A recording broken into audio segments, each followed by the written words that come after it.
ஏய் என்னடி இந்த செல்லுல என்னதே இருக்கு? ஒரு வேலை வெட்டி பாருங்க, மனுஷ மக்கள் கிட்ட பேசுங்க. நான் இதுக்கு அக்கம் பக்கம் பேசணும்? எனக்கு Facebookல 50,000 ஃப்ரெண்ட் இருக்காங்க. அவங்க கிட்ட பேசினாவே போதும். 50,000 ஃப்ரெண்ட்ஸ் இருக்காங்களா? சரி ஆச்சாது ஒரு 500 ரூபாய் கை மாத்துங்கள் பாப்போம். ஐயோ பிளாக் பண்ணிட்டு போயிட்டான். பிளாக் பண்ணிட்டாங்களா? 50,000 ஃப்ரெண்ட்ஸ் வச்சிருங்க. ஏண்டியே நீ இந்த செல்ல நோண்டிக்கு இருக்கு. உன்னையில அந்த அக்கம் பக்கத்துக்கு ஆளுக்கே உனக்கு தெரியாது யாருண்டேவு.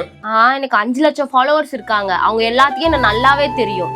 இவங்கள மாதிரி ஃப்ரெண்ட்ஸ் எல்லாம் இல்ல. என்னோட ஃப்ரெண்ட்ஸ் எல்லாம் ரிச் ஃப்ரெண்ட்ஸ். சரி நீ ஆச்சாது ஒரு 100 ரூபாய் கேட்டு பாரு. தான் கேக்குறேன்.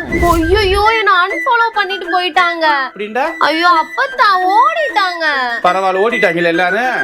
இதுக்குத்தான் சொல்றது, Facebookலயும் இதுலயும் லட்சக்கணக்கு ஃப்ரெண்ட்ஸ் வச்சு எதுக்குடி? அக்கம் பக்கம் 4 மனுஷ மக்கள்கிட்ட பேசுனா ஏதோ அவசர ஆசனத்துக்கு ஓடியாரு. அத பழகுங்கடி போங்க போய் மனுஷ மக்கள்கிட்ட பேசுங்க. 50,000 வச்சிருக்காளா 1 லட்சம் வச்சிருக்காளா?